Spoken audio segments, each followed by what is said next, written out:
Hello, and welcome to Book Reviews Kill, a podcast about fantasy, sci-fi, and horror novels. I'm Evan. And I'm Chad. And you're joining us today for our recap and discussion of Throne of Glass, Book 1 in the Throne of Glass series by Sarah J. Maas. All right, book 1 of an 8-book series, if you count the short story collection. I've heard that this book, Throne of Glass, the first book, is not the strongest one in the series. It's actually probably the weakest one in the series. And I can definitely see where that criticism comes from. But at the same time, I was totally sucked into this story, mostly like pretty hooked into what was going on for like all of it. Yeah, I mean, if this is the worst one of the series, I'm pretty excited to keep reading. Yeah, that bodes pretty well. I found there was like a little, like a 70 dip in the middle. Yeah, in the middle was kind of just boring, and I felt like the contest thing was kind of boring. It could have been really cool, but it was just kind of, it didn't meet its full potential, I felt. But besides that, my criticisms are pretty small. Like, I've got some little pokey funs to poke fun at it, but those are little, like, really just like jokes, not really jabs. Criticizing the overall work of it and being like, that was a bad book or anything. It wasn't. It was a fine book. It was very entertaining. Like I said, middle was a little bit boring, but if this is the worst one, that bodes well. I'm gonna do the recap. Okay, let's do it. Throne of Glass begins in the Endovier salt mines. 18-year-old assassin Selena Sardothian has been imprisoned at Endovier for a year when Kael Westfall, captain of the Aderlin Royal Guard, presents her to Prince Dorian, who has summoned her to compete as his charge in a contest his father is putting on. The contest is to discover the next King's Champion, a secret operative employed to take on dangerous tasks for the realm. The current king of Aderlan has been conquering kingdoms throughout Aurelia. He has also eliminated magic from his kingdom and other nearby lands and punishes anyone who practices or studies the art. Over the years, Selena has built a reputation as the best assassin in the world. Though she is wary of the prince and his escort, she finally agrees to compete, as it will get her out of Endovier. She leaves with the prince and Captain Kael, but not before taking a final glance at the suffering prisoners she's leaving behind. Selena is in bad shape after a year of hard work in Endovier. She is thin and weak and out of practice with the tools of her trade. Her beauty, which used to be a source of pride for her, was also diminished by the harsh conditions in the salt mines. On the road, we learn about Selena's past training with Arobin Hamel, King of Assassins, and a bit about the Fae, a race who fled when King Haviliard outlawed magic. After a long trek through the countryside, Selena, Dorian, and Kael finally arrive at the Glass Palace in Rifthold, seat of King Haviliard. The palace is made mostly of glass and towers above the city, though its base is an older castle built of stone. All of the potential champions train, dwell, and compete in the castle for 13 weeks. 23 other men in the king's court were allowed to choose a competitor, and Selena realizes that while many are inconsequential, several will be stiff competition, especially the giant and brutal Kane. He is competing for the king's closest advisor, Duke Parrington. To be ready to beat these opponents, Selena pushes herself through Kael's grueling training to regain her former strength and skill. Throughout the competition, the king commissions various contests among the potential champions. Kael tells Selena to stay in the middle of the pack, so as not to attract too much attention to herself. She usually holds herself back and can fulfill this request, but her bravery is displayed during one challenge in which she saves the life of a young competitor after he is sabotaged by Kane. As the contests ensue, champions are being murdered and mutilated in a brutal and mysterious way. No one can turn up clues as to whom or what may be doing this, and Selena starts quietly investigating on her own. One night, she discovers the entrance to a series of secret passageways behind a tapestry in her room, and one passage leads her to a mausoleum dedicated to the first king and queen of Aderlin, Gavin and Elena. The ghost of Elena begins to visit Selena in this room and in her dreams. She explains that a clock tower on the castle grounds serves as a portal between their world and dimensions beyond. She warns Selena that something evil has entered the castle from this portal, and she must discover who controls it. Elena tells her she is the only one who can put a stop to this beast, and that she must do so before the portal is ripped open so wide that many dangerous creatures can enter the world. As they each get to know her better, there are signs that both Dorian and Kael are developing feelings for Selena, although Kael's indications are much more subtle. Selena is drawn to each for different reasons. Dorian's charming ways make her blush, They share a love of reading, they are quite attracted to each other, and they have fun together during his late-night visits to her room.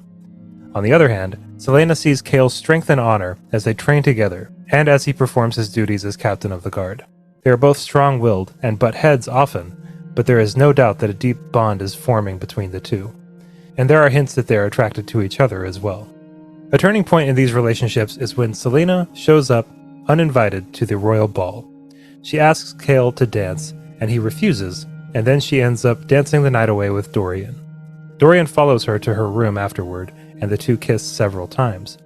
When she goes out on her balcony after the ball, Chaol is quietly watching from the shadows of the garden below. During her weeks at the castle, Celaena meets two very different women.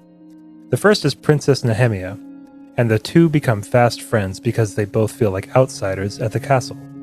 Celaena agrees to teach Nehemia the common language of Aedirlan in exchange for Nehemia teaching Celaena what she knows of word marks, an ancient language with ties to magic. Despite keeping a few secrets from each other at first, their bond becomes stronger over time. The other woman she meets is Lady Kaltain Rompier, a typical court lady who has her eyes on Prince Dorian as a future husband, even though she is in a relationship with Duke Parrington. She senses the connection between Celaena and the prince, and this makes her despise Celaena. Here and there, Celaena reveals glimpses of her true background to Nehemia, Dorian, and Chaol. She shares how her parents were murdered when she was 8, and a few details of her training with the King of Assassins.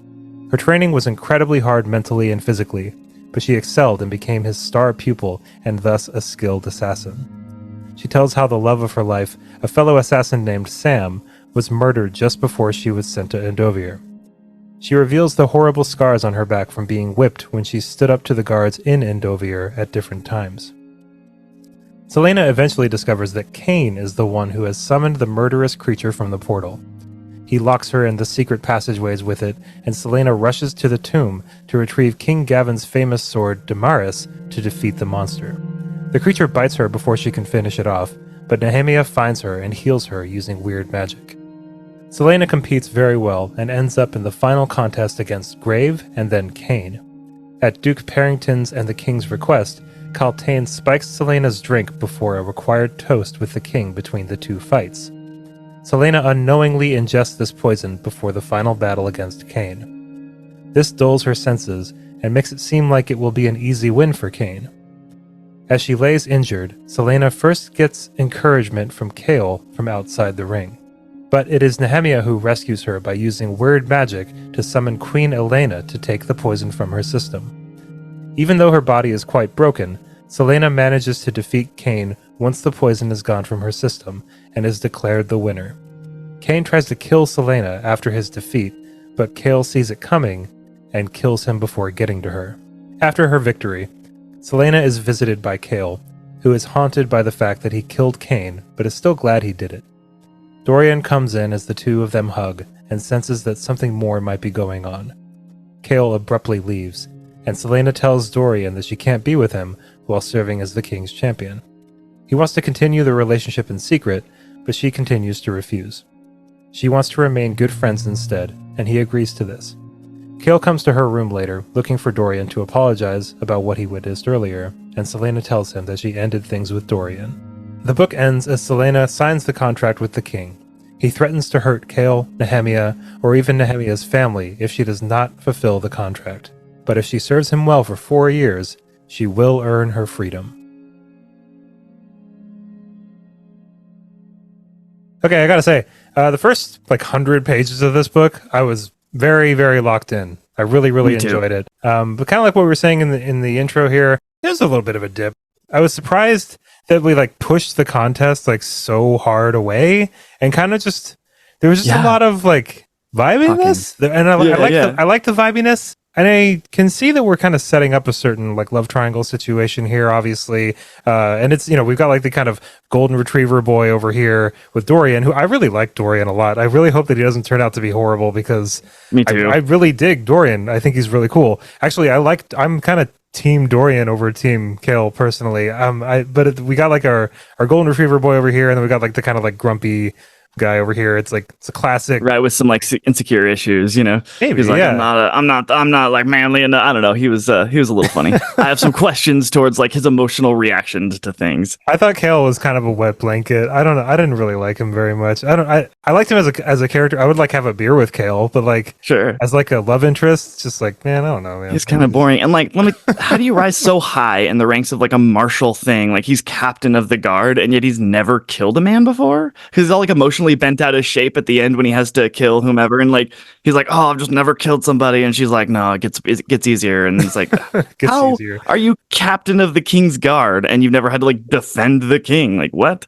Well, I mean, this seems to be it seems like Aderland is a sort of empirical force almost. They keep Sure. trying to push out into other lands right now, and so I think that maybe things are fairly peaceful for Aderland at home in Rifthold. Like Kale Yeah, I is guess he's not like a general. he's or not a something, general. yeah. He's not out on any front line. He's like supposed to stay there with the king actually. So it's like one of the King's Guard for in like Song of Ice and Fire. Like maybe one of them might not have killed anybody yet if it's like a time of relative peace in that Totally, but in order locale, to get you know. there, you Sure, think, no, you and he's would like have had to, 22. You know, yeah, like that's another thing is like everybody's really young in this book for like how Really adept they young. are at everything. Like, and by everyone, I mostly just mean Selena. Like, how old is she? Like 16. she's 18, She's 18. Okay, yeah. and the best. And let me make this clear, just in case the book didn't make this clear. The best assassin in the world, which is interesting because we don't see Dude, her. the best. do You did any- not say it with enough umph. The best assassin in the world. It's we don't see any. To Moss's credit, the plot doesn't really necessitate Selena assassinating Right, showing off anybody. her assassin skills. That makes sense. So I think that like while at first I was like, wow, the world's best assassin is doing a whole lot of sitting around eating candy. You know what I mean? Like, Right. it's, which we'll talk about the candy scene in a second because like that was just fucking ridiculous. That was like the most Ridiculous. Anyway, No, let's stay on this for a second though, because I like where you're No, at. but like it is just like the story being presented and like the trajectory it's on. I think that Moss did a pretty good job at having Selena. You know, when she walks into a room, she like assesses the room. She's like Jason Bourne. She's like, I could run a half mile at a full sprint like right now. Dude, you know what I mean? oh my god, I literally, okay, dude, in Did you my write notes, I Jason literally Bourne? have written out, I can tell you the license plate numbers of all No 6 cars way! outside. I Oh can my tell you the God, I waitress love that. left-handed, and the guy sitting up at the counter weighs 250 pounds and knows how to That's handle the vibe himself. I got from her, and I really appreciated that so much because I felt like Moss like knew that because of the way she was writing this story out, Selena wasn't in a position to like really showcase Show her us. abilities. But at the same time, I think maybe that could have happened, and I would have been a lot more satisfied. Like maybe they could have been attacked on the road or something. Oh, and, like, great you know what idea. I mean? Like it's like yeah, dude. it's like you're just kind of telling us how awesome she is, and then by the time we kind of get to the contest, it's like 380 pages into the book. You know what I mean? Like, Man, okay, you make a really good point, and that helps. That actually removes a lot of my criticism, having that in my mind of like she's not in a position really to show us her martial prowess, so she does have to tell us. I just felt like it was like it got to a point where it's just kind of ridiculous, where it would just be like every few pages there's a sentence thrown in like, I got him to give me a tour of the castle, telling him I was bored, but really I used the time to learn 12 different ways I could escape the castle. At one point she buries needles in like a thing of soap in her room. I thought that was pretty badass, honestly. I mean, how are you going to get the needles quickly if you need it? Like, what's going to happen is she's going to forget about the needles and going to be washing herself one time, like, oh God, what the hell? And then like prick herself, like, I hope I didn't poison these. I don't know. But I think the point of it is like she's in that mindset. It's like it makes up for it because she's in the mindset. It's just Jason I Bourne. don't necessarily believe she's literally the best assassin in the world. I almost believe that like she thinks that she's the best assassin. Right. In the I mean, world. how long was she in jail? Like 3 A years? year. Yeah. A year? Okay, I thought it was 3 for some reason. That helps. But still, that means that she was up until the point was 17. Somehow she had enough time in her life to like become skill wise and then become like get the reputation of the best assassin. Like how much Sure, yeah. you must have but been it's assassinating. It was like almost hard. 10 years of training. I think Moss covered her tracks fairly well with it. It's like a think so? little unbelievable that an 18-year-old would be that proficient, but like also Like, would you I hire don't a know. 15-year-old girl? I don't know. Like, Kvothe in Name of the Wind is like the best at fucking everything, and he's like 50. that's You know true. what I mean? Like it's like I'm not having too much of a problem like believing that she's as good as she is. I just wish I could have seen more of it. That's like my Totally. only real gripe, you know. Okay, so I gotta ask you though: are you team Dorian or are you team Kale? Dude, I'm with you, man. I'm a Dorian guy. Dorian, yeah. I think he's pushing a little hard. He's a little too much, you know. He's kind of the like pompous, arrogant prince, but he's also got like this depth to him that I really latched onto, and I found him to be like authentic and really cool and a unique protagonist for like love triangles is nothing new, and like the main character falling in love with like the prince and probably captain of the guard even is nothing new, but him not being like totally an arrogant twat and actually having like depth and authentic, and I thought it was a really good character. Yeah, he seemed like he hasn't really like Dorian gives me the impression of a man who is overconfident and kind of like overcompensating a little bit for not really knowing who he is yet. You know what I mean? Like he just kind of gives me that vibe of somebody who like you meet him at a party and he's just a little too loud. You know what I mean? It's just like he's slamming doors and stuff when he doesn't need to, and it's like we like this guy. He's really cool, but also He like throws fits sometimes. maybe you know what I'm trying to say though. It's like Totally. Dorian. I feel like the way he's being written here is almost this kind of sheltered prince who never really got a chance to really come into his own as much as he would have liked, and it's like he's almost like aware of that, so I mean I really like Dorian a lot. He is by the end of the Yeah. book, right? He finds his own power, kind of even stands up to his dad and he like tells him something, Totally, and then I yeah. was like, wow, cool, that's some growth. I was really really happy with the end of this book because I feel like there was like a chance for Dorian to just be horrible and he wasn't. And it was really cool that's that kind he of what I'm wasn't. talking about. It was really cool that he wasn't. Kale, on the other hand, I hope I'm saying his name right. I know it's not I like think you are. Kale. Like, is it? That's how the audiobook read it, was the Kale. plant? Like the Right. Okay, cool. And So, like Sarah, come on, CHAEL, come on, AOL. AOLO, even AEL worse. would have been better. Yeah. Yeah. I don't like the name Selena either. I think I was pronouncing it Kalena Also for a spelled like a second. nightmare. And then but it's all right. It's just funny. I struggled with Feyre for a little while too. Yeah, me actually. too. I thought it was Slight fiery. sidebar here before we get back to the two of them. I feel like on her name specifically, like sometimes she goes really fantasy with him, Selena, and like Kale Darthian. spelled weird. Yeah, and then sometimes we get like Sam, the love interest, like the old Oh my love god! one. Speaking of Sam, while we're talking about other love interests and stuff, because I don't really want to talk that much about Kale. Maybe he gets cooler. I don't know, but I'm sure that maybe people that have read these books are sitting there and they're like, Evan doesn't like Kale. Oh no, he's he amazing. just hasn't had his chance to shine. Maybe not. For now, I feel like Kale is kind of like just vanilla ice cream. Just he's fine. He's Totally, alright. and like by the very position that he's in, right, is like captain of the guard. So we kind of have to tell he's like the rule guy, Yeah, he's just I don't know. Yeah, we'll see. We'll see what Kale. We'll see. We'll see him open up maybe a little bit, but maybe that's the You were whole saying point. about love interest. Oh, Sam. I was saying about Sam. Okay, I'm going to make a prediction here.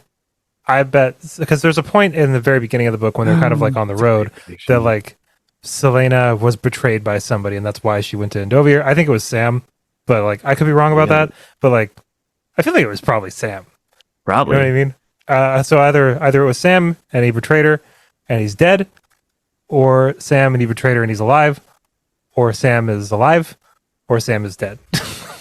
So I think I think you've covered all your or he was abducted by aliens Might have and been abducted he's by as good aliens. as dead. Let's talk a little bit about the weird. Is it weird or word? Weird. I think it's word. The word marks? magic. The word magic. Word marks. Yeah. I thought that was pretty interesting for sure. I wanted to kind of pick your brain about not only that, but just kind of the ending of this book altogether, because it felt like a little bit of a mess. Like it just. Yeah. I wasn't quite sure what was going on, and what like I think maybe we're not like totally supposed to be 100% certain, because I don't think that Selena is like she basically just like trips out on the ground for a little while, right? And I don't Totally. think she's Someone's even, like crouched over her, beating her face. Like, yeah, that's a pretty intense scene for sure. I liked it. I liked it It was too. definitely just like, what the hell is going on right now? Yeah, we're just gonna let this guy, like the other guy, like stepped 1 foot over like the ring, and he was like disqualified, and she's like on the ground, like bloody, and the guy's just like beating her, and it's like, no, fight's still going. She's still got some umph in her. Like if you were a refereeing of that mix, you would be fired for sure. Like it's your job to protect though they didn't really have a referee, but still seemed a little overkill, What do you think the Ritterak looks like? A dark, shadowy demon creature, kinda. It was a little hazy in my brain as to what it looks like. What does it look like to you? Okay, it has like multiple joints in its arms, and then it bends backwards in the legs, so it's like a not like a goat, but I don't know. It was creepy. I kind of pictured it might be like belying my age a little bit here, but like the thing from like Ghostbusters, you know, like that like monster from Ooh, Ghostbusters, totally, like the totally. gargoyle monster thing. Yeah, Which yeah, I know that yeah. that's not what this was, but it's just like in my mind because I think that we had like there was mention of gargoyles and stuff, so that's just I like think what you're it was. closer. I think you're closer than I was. So I think what it was, because I think it's like now I'm like reading the description of it, and it's like it looks like a werewolf thing. You're right, it's on four legs, but I think like a werewolf, it can like go stand. It's got really long front legs that are jointed the opposite direction, so it can sprint super fast on four legs, but it can also stand up to intimidate its foes or I liked whatever. that scene a lot with her grabbing the sword and everything. That was cool. That was like Yeah, that was really that was like cool. the peak of the book for me. I was just like, shit, this is crazy. Like this is really Boom. good. But then yeah, like with Elena coming back and like What did you think of the whole Elena thing? So, so she could dude, I find this don't like know. I don't know what to, secret tunnel in her room. Like nobody yeah. checked that we're making sure we're not giving her the like secret tunnel room. But like, no, we're gonna give the assassin, who's definitely not gonna discover the secret tunnel in the secret tunnel room. We're gonna give her this room that gives her access to like basically the whole keep, like all these like All of the underside of the castle, yeah, all everything. of the And she can underside. totally Yeah, escape, you know. She could well, totally bounce. 100%. Yeah. After her first tour, she had figured out like many ways that she could get out of this place. But I think she sees this as like an opportunity to make Yeah. her name I think clean and it's like a not be. solid. Yeah, Oh yeah, no, there was no point at this where I was like, wow, I can't believe she's staying here. Like, no, it totally makes sense. She has nowhere else to go. You know no, what I yeah, mean? Like, totally, there's no real totally. reason for her to. And this is actually, like you said, it's an opportunity for Selena to not only get this position of prestige and payment, and live a much more comfortable life than she ever would have at a salt mine. For fuck's Totally, sake, yeah. you know what I mean? Oof. Which I liked that it was stressed that like her living for a year in a salt in Endovier was like odd. Like it was really Like not nobody lives common. that long. Exactly. Like most people are only in there for a couple months. So I thought Totally. And she that was wasn't just just like like working there. She was a slave yeah, there. that was a She was nice a touch. criminal. It was a nice touch. Another nice touch that I really liked was that kind of helped Selena exist a little more off the page and give her some history that I felt was a little bit lacking. Because, like you said, and we were talking about at the beginning of this podcast, there's no real opportunity for Moss to show us her assassin skills. And so she's doing a lot of telling, which is fine. But there's a scene where there's like two officials or something that she's working with, and someone's trying to make a decision. I forget the exact scene, but there's like two officials with the king, and she like looks at one and she recalls having done an assassination job for him and kind of like gives him an eye, like, and if you don't like vote my way or something, then I can reveal that you've hired me in the past. And I'm sure it was to correct some sort of political dissonance or something. His foes don't want him to know that he assassinated this person. And I thought that was a really cool, like, just kind of building of her history, because at this point, it's Yeah. hard for me to believe that she's assassinated hundreds of people in all different manners and walks of life. So I just like that. It helped build up her backstory a little bit and give her a little bit more like juice. There's like, okay, cool. I believe her a little bit more. Yeah, I mean, in my mind, my reading of Selena's, I keep saying Selenia. My reading of Selena's abilities is kind of like, in my mind, she's like this savant, like assassin from a young age. You know what I mean? She was trained by the best one from such an. When you like teach really young kids how to do stuff, they're like way better at it than adults are. You know what I mean? So like in my Oh, mind, way better. it was like she took to it so quickly, and she was she like she trained in like a matter of years and then built that reputation over another matter of years as like not the world's best assassin, but like no, excuse me, she built up a reputation as the world's best assassin, and it's stressed early in the book that most people think she's older than she is. You know what I mean? So I feel Right. like those Yeah. tracks are Yeah. covered like pretty well, but in my mind it's like she's just kind of has a knack for it in a way that like a lot of people don't. It's like how in some fantasy books you'll have somebody who's like really good at like tracking. You know what I mean? It's just because they're really good at tracking. Well, You and not know? only that, I think you nailed it when you said started at a young age. Like when I used to Yeah. train Brazilian Jiu Jitsu, and I've coached a bunch of years as well, and there were 16-year-olds. Like I'm not a big dude, but there were some very thin 16-year-olds, that were just ranked up from being in like the kids class. Now they're in like the full adult class, and I'm no novice, but like I'm no master either. And some of these kids, since they had been training since they were 4, there's some really complicated moves. It's like body chess with Brazilian Jiu-Jitsu that are just hard to wrap your brain around because things have to be perfect and leverage, and you have to position and all these different things going on at the same time. These kids can do them without thought. In fact, they're almost surprised when you're rolling and practicing with them that you can't do the move because they're like, how would you do it any other way? They have it so built into their muscle memory that they breathe that move. Whereas someone who started like I was when I was 20, it took me a long time to really get those moves built into my muscle memory, and they just like breathe that stuff. And so that tracks really well with me when you're like, she started super early. She's got a really solid foundation built. So yeah, it makes sense that she would build on top of that foundation rather easily. Yeah, I mean, like her being a really adept assassin wasn't really any kind of like Mary Sue kind of thing for me. I think the piano kind of like that was pushed it a little over the edge where it was just like, 3. oh, and of course she's really good at the piano too. But like, I don't know. I like the conversation that they had about music. You know, I like the conversation that her and Dorian have about like how she feels about music, and I don't know. It did kind of balance out her character a little bit, where it was like she's not just like this kind of like crabby, you know, snarky assassin. You know what I mean? There's some depth to Selena, and I'm actually that's like it's like Selena and Dorian and Kale, I think are going to be in these books for a while, and none of them really seem super one-dimensional, with the slight exception of Kale being, if one of them was going to seem one-dimensional right now in the first we just book, haven't seen him. Yeah, exactly. Shine. But I am definitely pretty excited to see how these three characters kind of like come into their own, because they're all really young. Me too. I really like the idea of having your main character who's really good at fighting be really good at a musical instrument as well. I guess it makes Especially, I mean, you've heard, I don't know if you've ever heard the trope, but the best fighters are the best, or the best dancers are the best fighters, right? Because they're balanced, they understand how their body works. I find it really cool because you have kind of like this hardened assassin type, but at the same time, like music is a very emotional thing. It's pure emotion. And so it's a really cool like juxtaposition to like the hardened side that a protagonist who's an assassin has to be, is like it gives them an avenue or like a platform to display that emotion without you, the reader, being like, wait, she's crying?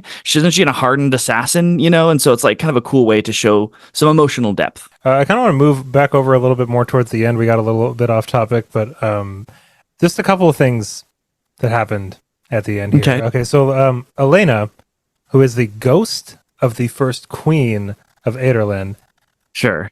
and according to this wiki, the direct ancestor of the members of House, is it Havillard or Havillard? Is the I silent? I think it's Havillard. Is it Havillard? Okay, sorry, I'm not. I could be gonna wrong. say I could be wrong though. Don't listen to me. She is a direct ancestor of the members of House Havillard, and at the same time is a descendant to Terrasen's royal family, and Terrasen is where Selena is from.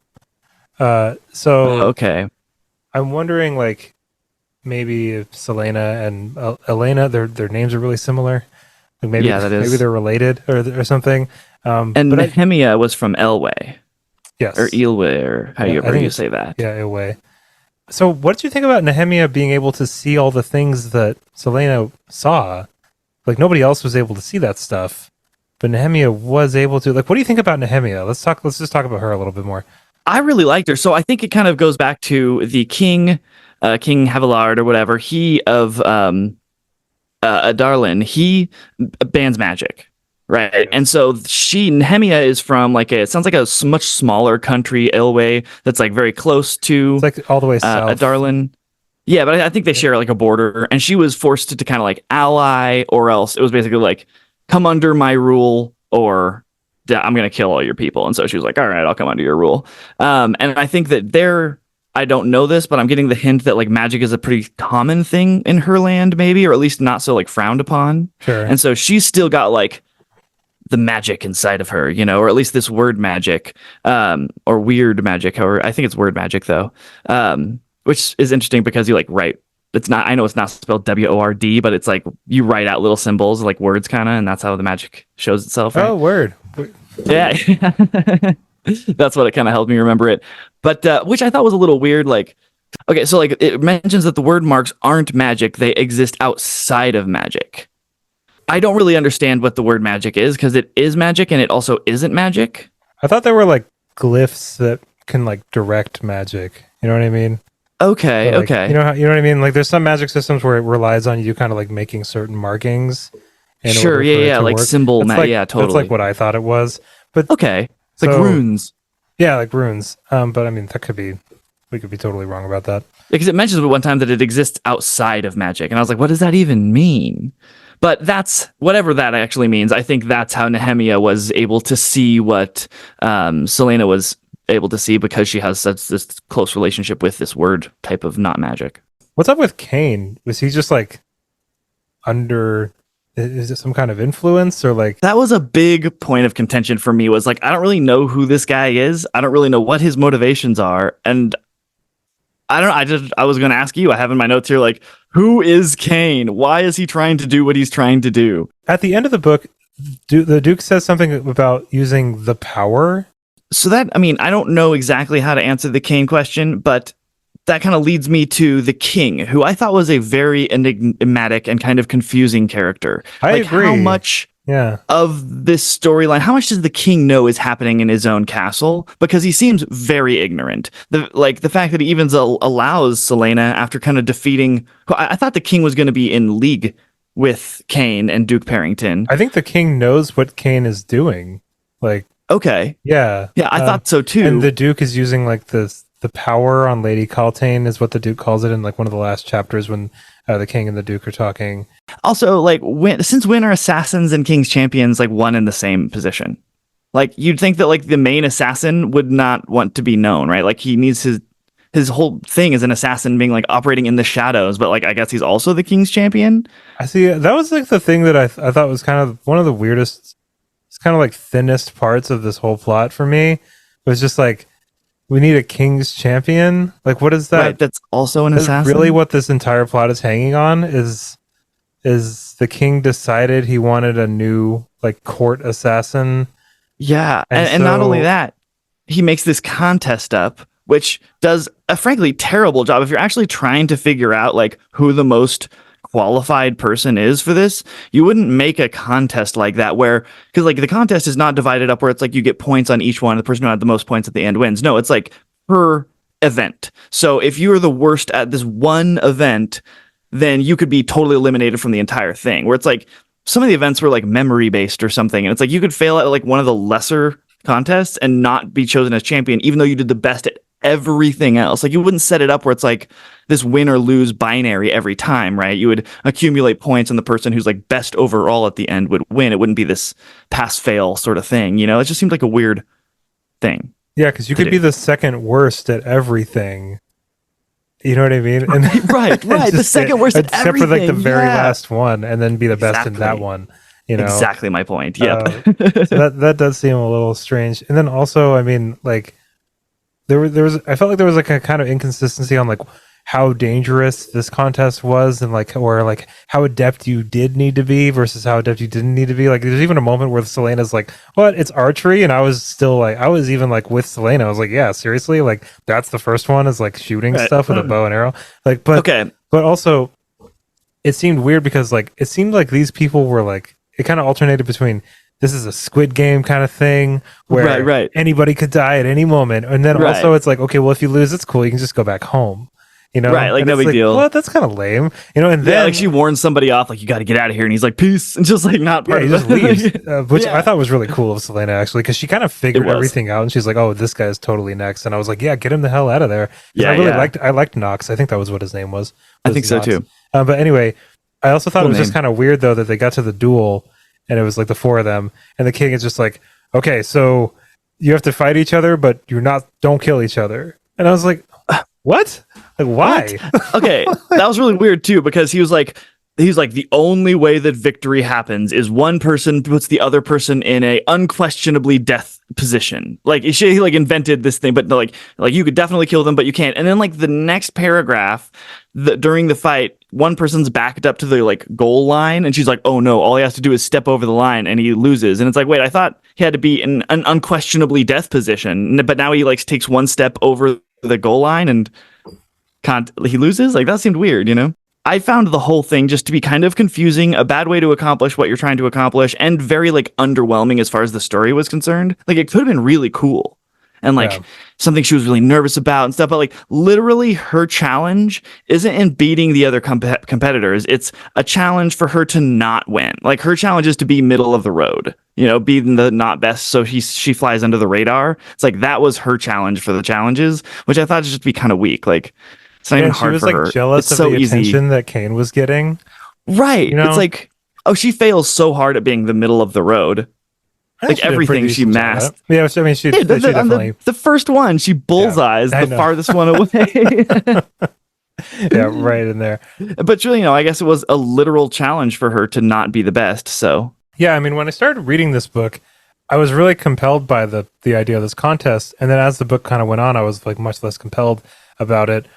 Maybe that was by design. I'm not sure because, like, I mean, the part of the book that I was easily the most interested in was, you know, the people that were getting mauled and killed, and you know, this kind of like underground network of tunnels and history down below this giant glass palace. Which also I wanted to kind of shout out because I thought it was really cool. This idea of this kind of like giant glass castle being built on top of an already existing structure. yeah, I hope we kind of visit more about that in the next few books because it seems weird that you would build something so extravagant like unnecessarily on top of an already existing structure that was like, you know what I mean? Like, the way that it's described, it's like, especially at the beginning when Kale and Dorian are talking about it, they're both just like, this is ridiculous. Like, this thing is so huge and it's so silly that it's like as big as it is. it is. But I'm it's interested. Oh, sorry. I'm just really So- interested in like what's up with this palace, you know? I think two things are kind of going on. Well, maybe a few, but one, it's kind of like a statement of arrogance, right? To build your castle upon the defeated bones of the one before it, you know? Sure, You're kind of like, totally. I will rise from the ashes A and I've prettier conquered one, you. too. Yeah, I'm constantly writing your bones, you know? And then two, like, it's fairly accurate. Like, if you look at any, like, ancient city in the world, like Rome or Jerusalem, it's like, if you were to, like, you know, LiDAR those cities, it's like they're built upon subsequent layers upon layers and layers of old cities. Some of those cities have like 100 feet of like other city beneath them houses that and have been buildings and yeah. stuff, So it's yeah. like because it's like yeah, you don't want to build on top of somebody else's thing, but when a new thing needs to be put there, it's like well, let's find the best spot for it. Well, the top of the hill by the water. It's kind of like logical to build in the same spot. Like obviously it's the best defensible position or whatever, and so you would knock down the old and then build the new. So that made sense to me. Yeah, that actually makes sense now too. I just want more information about the castle, and that was kind of like one of my gripes, kind of towards the end of the book. Is like I felt like a lot of stuff happened, and then but I didn't feel equipped enough to really like Understand it all. understand like the meaning behind like exactly every. But I think also there was like some cliffhanger type stuff that was happening too. Like I mean, the king and the dukes last conversation was really cryptic and weird, and I was just Yeah. like, damn, both of these guys got to go. Like this is. Like I really don't like the king. The king. You had mentioned it before, but you said that he was kind of a confusing character. I straight up just hated when he was on the page, and I think that was by design. But like, man, that king, man, I just really don't like He's him. bad Like, news. what he told Selena at the end. You know, he's like, "I'll kill your fucking friends." It's just like, dude, oh my Yeah, god, dude. like she, Her you- friends are like his wow, I like know, it's so courtesans, crazy. you know, like Yeah, what? like, I didn't like that at all. But I'm excited to see like what happens with this guy. I think most of our gripes here, besides some of the fun little jokey pokes that we've done at the story, could be or revolve around us not having enough information about the world and the characters in it and its history, which I think really could have helped this kind of bring this story to life. Of like when the guy who eats the eyeballs of his victims when he was killed, I didn't feel it. I was like, whatever. But like, if I would have known, like, I feel like the that narrative. Sorry, I thought, just to interrupt. I feel like the narrative No, you're too. good. I feel like Selena was just like, yeah, that guy sucked anyway. yeah, he's an eyeball eater. That's a weird thing to have this be your thing, you know? But go ahead. Sorry, I didn't mean to interrupt. Yeah, no, it was just like if I would have heard some more about like the dastardly deeds done by Mr. Eyeball Eater and like if I was afraid of him in some way, you know, but like just the fact that he eats eyeballs, that's just like a weird kind of gross thing that he does, you know? So yeah, I think that, which is a pretty good criticism to have for your book, is just like, I want more of your world, more of the story, more of the history, more of the places. So it's like, you've done a good enough job getting me interested that I want more. And so I think that's a pretty, you know, good criticism to have if you're a writer. But like, yeah, nice, cool. They want more of the meal that I made them. I wonder if there's a reason why a lot of these competitors, there's 23 of them, and a lot of them are like just kind of like whatever. And I wonder if it was part of the story that they kind of just cobbled together some people to like make this kind of like. I wonder if it was like a sham contest almost. You know what I mean? Like that's kind of. But usually like, sham contests are done for like visibility, right? And like no one was even allowed to know this contest was happening for most of the time. Yeah, that's a really good point. But like what I'm saying though is, I mean, I wonder if there's something larger at work here, because I feel like getting 23 people that are just as adept or at least close to as adept as Selena is at being an assassin shouldn't be that hard in this world where an 18-year-old can become the best assassin in the world. There are obviously avenues for people to go down to have that as a career already established. You know what I mean? So she's not rare. Assassins aren't rare. So it seems weird that we've got like prisoners that are coming in to contest to be one of the most important people in the court. So what I'm thinking is like maybe the king has some kind of like, maybe this was all like by design, maybe not in as ostensible of a way as what you're saying wasn't the case, which I agree with you. But I'm wondering if like this was all some kind of like machination to get Kane to do what he did for reasons that we still haven't really figured out. Give him a reason to be in the castle for a while, and or like something. killing these people and like Sure. and just I don't know. And then I think and to just kind of add on top of that, I think that one of the reasons why the king is so confrontational with his son, apart from just their obvious like. They might not even be like related, you know what I mean? They kind of like hinted. Right. I don't think they are. Yeah, like they hinted honestly. that they just like don't even look like each other. But anyway, I think that like one of the reasons why he's so standoffish with Dorian is because Dorian was just like, I'm gonna go grab this lady, and then he brought her back, and he was just like, dude, what the hell are you doing? Like you brought like the best assassin ever. Like what are you? Right. Well, I guess King didn't know that, but. Like Selena has a conversation with Dorian where Dorian's like, yeah, I basically just like grabbed you. I don't know if it's a conversation they're having, but at some point we learned that he got her basically to just like bug his dad. Yeah, he got her was just the to like reason, be a yeah. thorn under his skin. Just like, yeah, no, I went and got her and not really thinking that she was going to win or even had any chance of winning. I did find it a little weird. Like, did this salt mine have like the best security ever? Like, if she's the world's best assassin, you'd think she'd be like trained at lockpicking, and like it just seems weird that a salt mine was able to hold her. You know? I mean, I think it was like explained that island or something. if you like went a few feet, you'd get shot with an arrow, and she was able to make it to the wall. But that was like a suicide route too that she was going on too, because it sounds like like in Kung Fu Panda, the way that like Tai Lung is locked up. It's just like reinforcement after reinforcement. Totally. That was like kind of the way that I had thought of it. Is that like she eventually maybe would have been able to break out, but I don't think so. But also, it's funny. It's just weird stuff that I pick up on. It's just like weird little nitpicky stuff. I don't even. It might be annoying for people to listen to, but like, she gets whipped and then she gets like this salve from another slave, and it's like, oh, we just have salves in here. Right. Like, what's it made of? Like, where'd you get I thought it? we couldn't step out of line, but somehow someone like stole some aloe vera from like the local aloe vera garden. Like what? Yeah, they have like a shop in the salt mines, like a commissary that they can go get whip salve from. Okay, maybe I missed something huge here, but remember when Elena cryptically says to two things here. One, Elena, the queen ghost spirit or something, says to her, when like the night is darkest or when your life is going the roughest, look to your right. Yeah. Right. And then like, first off, okay, if you have information, like if you have information to help the person, why would you give it to her in this cryptic riddle? Just like help her, just tell her the information that will actually help her, as opposed to this thing that she may or may not remember when the night is darkest. And then was that ever relevant? Did she ever look to the right? Like, it was like the next contest that they did. Okay, so it was relevant. Yeah, it was somewhat relevant, I think. I just forgotten about it by the time that it happened, I guess. What did you think about Kaltain, the Duke's girlfriend, I guess, for lack of a better word, who is really into Dorian, but not for Dorian's personality, just for his title, it seemed. I felt kind of bad for her, like she has all these headaches, she's got to keep doing opium, but like she thinks that she's like fooling the Duke, but we find out that the Duke the entire time, like the reason she was even getting these headaches is because of what he was doing to her. I thought that was like a pretty well done, actually, kind of flip. I wasn't really expecting that because it seemed like she was She kind was of a vapid, power hungry. yeah, she was like playing the Duke, you know, but no, like not at all. Like I mean, she thought No. she was, but like yeah, the Duke had her in his hand the entire time. I don't like this Parrington fellow No, this very much. Parrington fellow is not high in my regard. I think she is going to end up becoming part of the crew.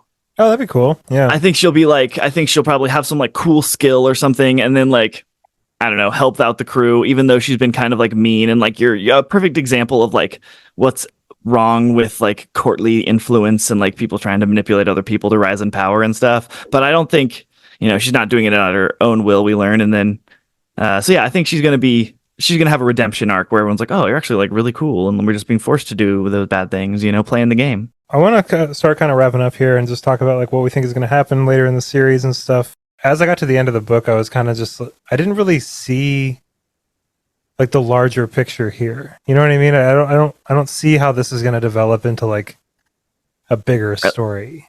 Like Right. I don't even really know this book. I don't even really know why the king wanted a new champion.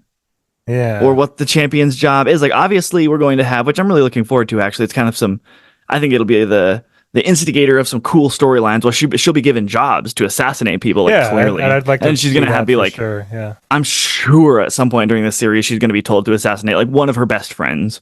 Or, like, even potentially one of her lovers. The king's going to be like, Dorian's got to go, or something, Yeah, my own son. I mean, the king is a bastard. Yeah, I don't know. I wouldn't put it past him. Yeah. It was weird that he had such a hold over Celaena. Every time Celaena like made eye contact with him, she like wilted inside. Dude, I think something's going on with this king. Like, yeah, I think like that's like another thing that's like really making me pretty stoked to read the rest of these. Is like I really feel like we're missing something, but it's like by design. Like something. Like there's totally. I just kind of had like a weird, like kind of empty feeling after finishing this book, where I was like, I don't even know what the fuck is gonna happen next. Like I don't know. Totally. But there was just like so much weird stuff that was kind of crammed into the end of it.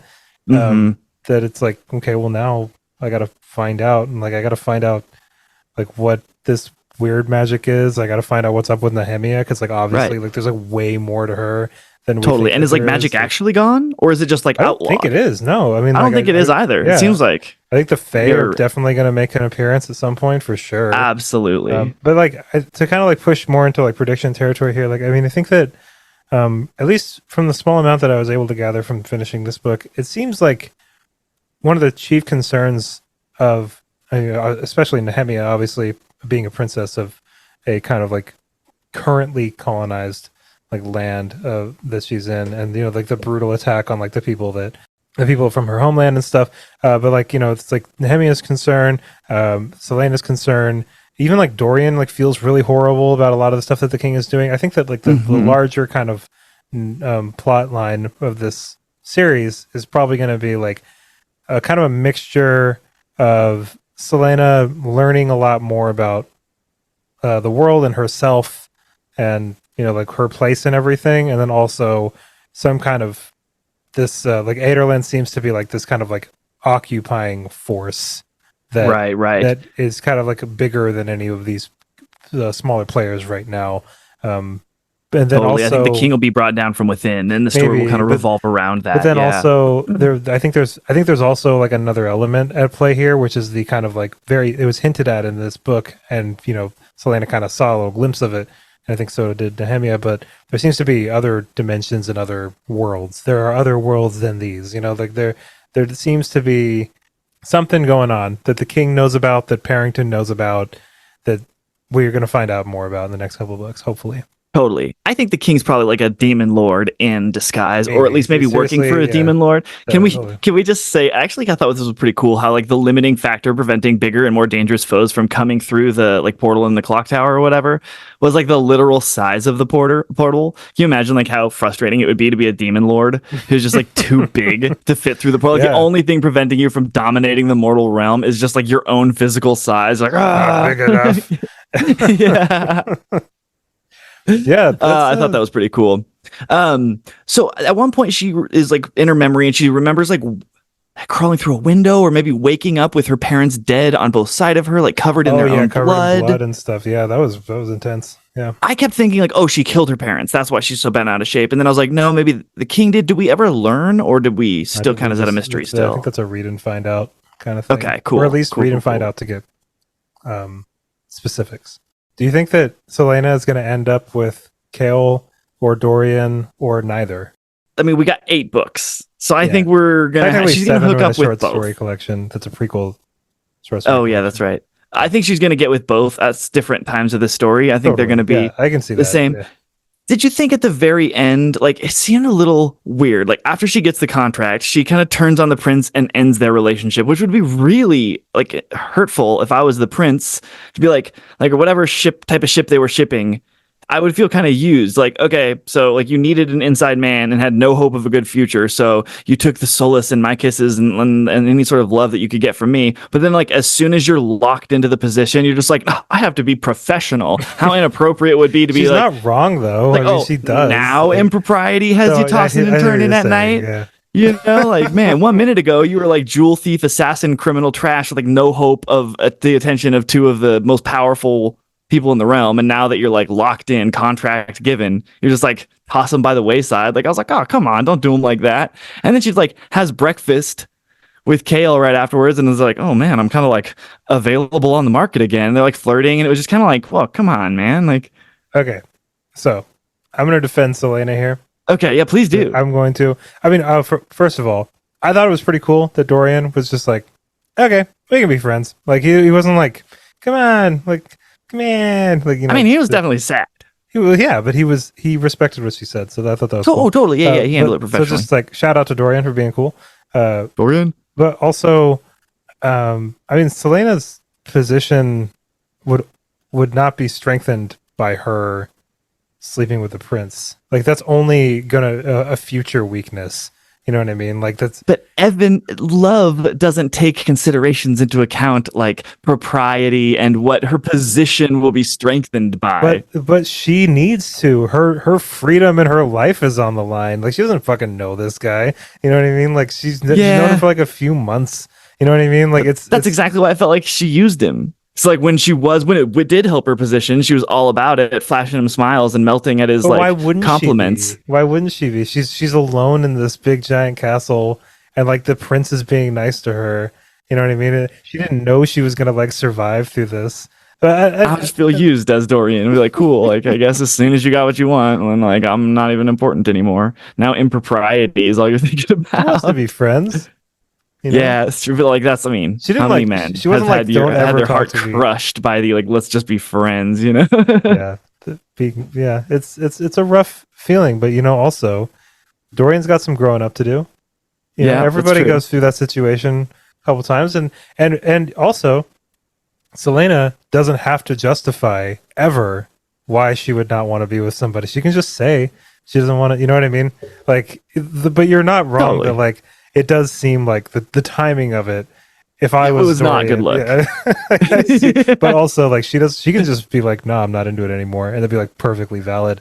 But also, to your point about Kale though, the reason that she tells him that, and there's a little bit of a moment there, I think, is because Kale isn't the prince. Like they're actually of a fairly More equal even rank. stationed, yeah. So it would actually make a decent amount of sense. But also, Kale is noble born as well. It does And like kind Captain of the King's Guard. yeah, like I mean, Selena in any sort of like monarchy or like court system is not bred well enough to like sleep with any of these guys as a in like a serious like childbearing marriage kind of way. At least that's the way that it's being painted. At least, But she will weirdly, and in this book only, is the queen, mother of Dorian, totally fine with it. She's like, it's like, I thought you wouldn't want to because we have different stations. And the queen was like, oh, but you're good looking and wealthy enough to make that not matter. And I was like, whoa, what? Like, says what mother ever? Like, so, like queens are always like, no, you have to have like the one who's the right station princess. And mother's just like, you're actually the only woman who's like woman enough for my son. Hell yeah.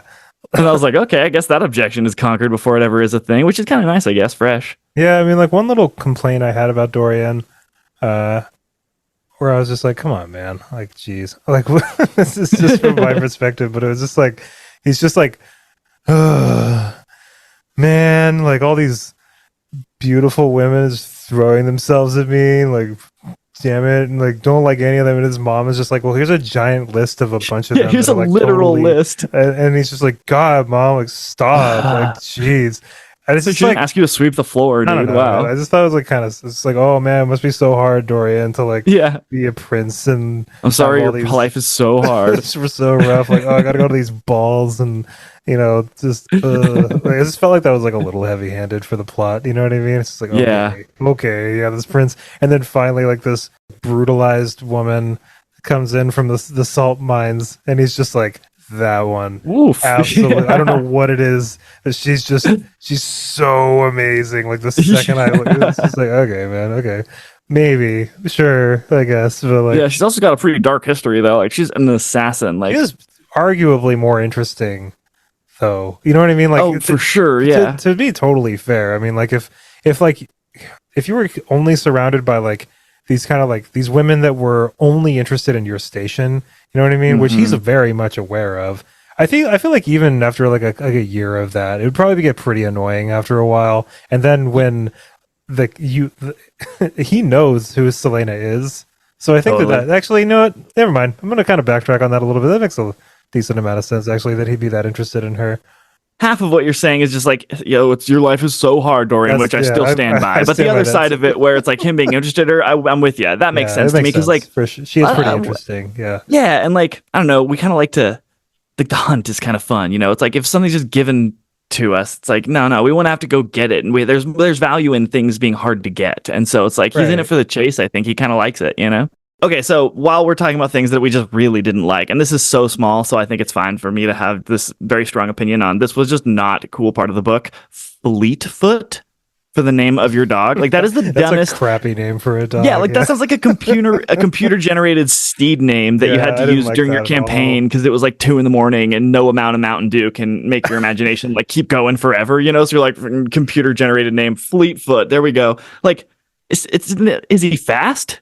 I think there's like some kind of explanation, but I think that if you were sitting in the room with me, I would have visibly frowned so deep you would have laughed at me when I read that because it was just Yeah, and it's Fleetfoot. not only a bad name. Terrible. She also like heralds it. She's like, "Oh my gosh, it's not only the name, it's the best name of all time that is for this dog." It's like she was like she was like Eladin being like beamed in from the Name of the Wind being like, "I am the namer and he is Fleetfoot." You know, it was like, "What? Don't no, that name sucks."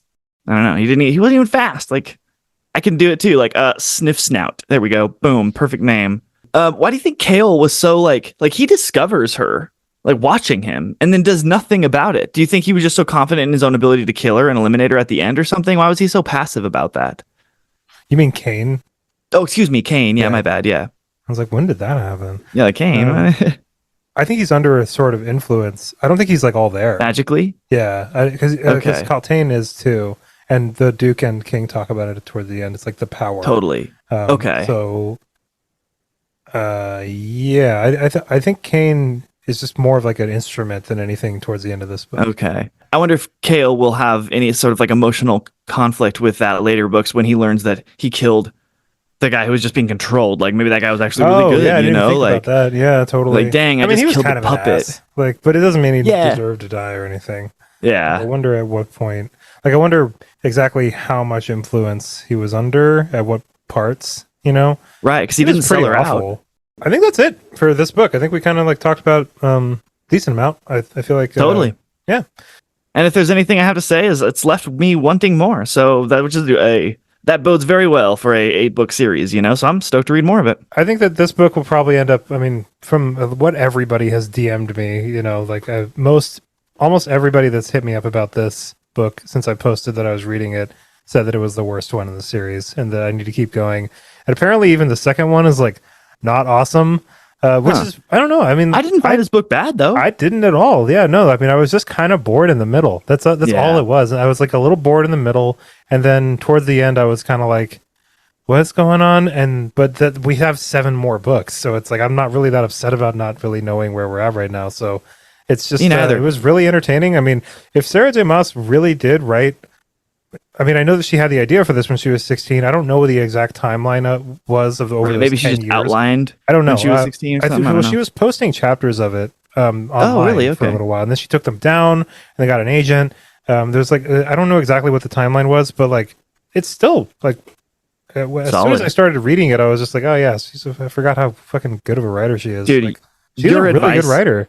She's a really good writer. Yeah. What you said at the very beginning of this podcast, though, would have like, it was what this story needed, which was like right at the beginning when she's being led from the salt mines, they should have been attacked by bandits, and she should have like melted into the shadows and then just like slaughtered everybody. Yeah. That was what I needed to see. That's a cool book. I'm excited to read more of these. We're going to read, for anybody that's curious, we're going to read Crowd of Midnight next, which is book 2, and then we're going to read The Assassin's Blade, which is the prequel short story collection. So that okay. Sarah J. Maas said that that's where you're supposed to read it. I've also heard you're supposed to read it first before any of this, which I think maybe would have kind of assuaged some of your kind of like disbelief that she's as good of an assassin as she's saying she is. It's interesting Maybe that that's there's why so Sarah many. said that.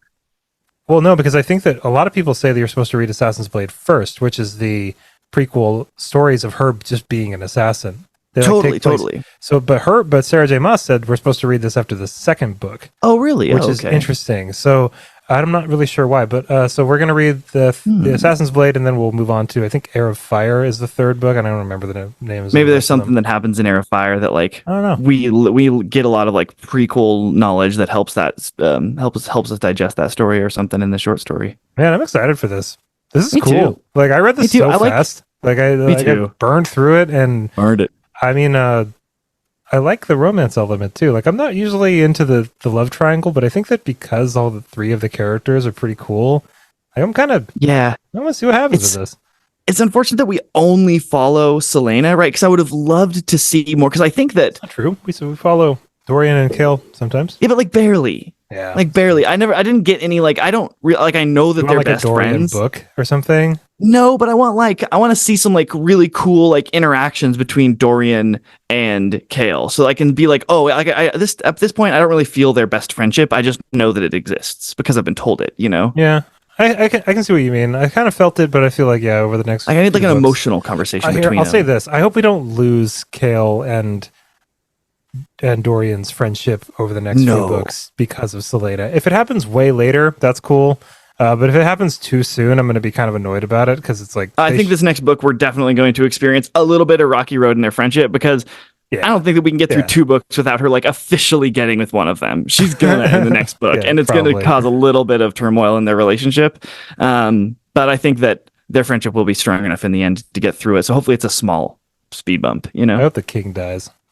me too. Yeah, I hope she Selena killed him. kills the king. Hell yeah. Yeah. All right, I'm going to go. That's going to do it for us today, everybody. Thank you so much for listening to this episode for Throne of Glass, book 1 of Throne of Glass. We have many more episodes to make, actually, because I looked up some page counts. The last book is almost 1,000 pages long, so we might have to break a couple of these up, actually. And if you're mad at Evan and I because we got something wrong, well, you know where to go complain. We Go do have hop a in that Discord. Discord. There's a link beneath in the description of every one of our episodes. Go check it out. Yep, and just remember, this is the first book of many books, and the first episode of many episodes. So if Chad and I got a bunch of stuff wrong, and we're just not repping the series in quite the way you want us to, just give us a little more time. We'll start warming to the series even more, We'll and get there. understanding a little bit more about what's going on. But anyway, that's going to do it for us today, everybody. Thank you so much for listening. Hope you have an amazing rest of your day, and of course, happy reading. Bye, everybody.